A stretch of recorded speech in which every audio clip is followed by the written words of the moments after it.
نماز جنازہ کی 5 تکبیریں کوئی پڑھتا ہے، نماز جنازہ میں 4 تکبیریں ہوتی ہیں اور قرات بھی آہستہ ہوتی ہے، اگر کوئی 5ویں تکبیر کہے اور قرات بھی زور سے کرے تو یہ جائز ہوگا یا نہیں؟ کیا ہم ایسے جنازے میں شرکت کر سکتے ہیں یا نہیں؟ عبداللہ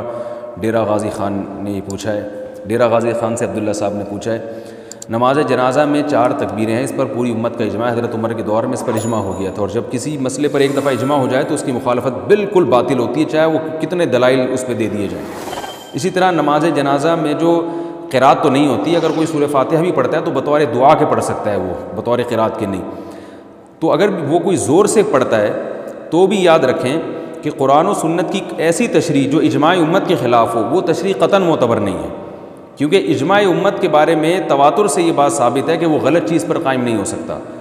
تو چاروں ائمہ کا اس پر اجماع ہے، اہل سنت والجماعت کا ہمیشہ سے اجماع چلا آ رہا ہے کہ نماز جنازہ آہستہ سے ہوگی۔ اب اگر کوئی آپ کے سامنے کوئی حدیث پیش کر کے یہ ثابت کرتا ہے کہ زور سے ہوگی تو اس کی یہ دلیل کالعدم ہے، کیونکہ خبر واحد اجماع امت کے خلاف اگر ہوگی اس کی شریعت میں کوئی اعتبار نہیں ہے، کیونکہ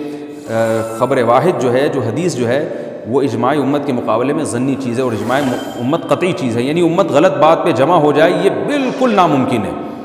یہ ایسے قطعی چیز ہے جیسے قرآن کی کوئی آیت۔ تو اس لیے کبھی بھی اجماع امت کے خلاف کوئی کام نہیں کرنا چاہیے، ایسی صورت میں آپ ان کے پیچھے جنازہ نہ پڑھیں، اور میت بغیر جنازے کے دفن ہو یہ بھی ٹھیک نہیں ہے، آپ الگ سے پھر جنازہ قبر پہ جا کے فوراً یعنی 3 دن کے اندر اندر آپ لوگوں کو لے کے وہاں جنازہ پڑھ سکتے ہیں، لیکن جھگڑا نہیں کرنا چاہیے اختلافی مسائل میں، جو جیسا کر رہے ہیں اس کو کرنے دیں، آپ پھر اپنے طور پر الگ سے جنازہ پڑھ لیں۔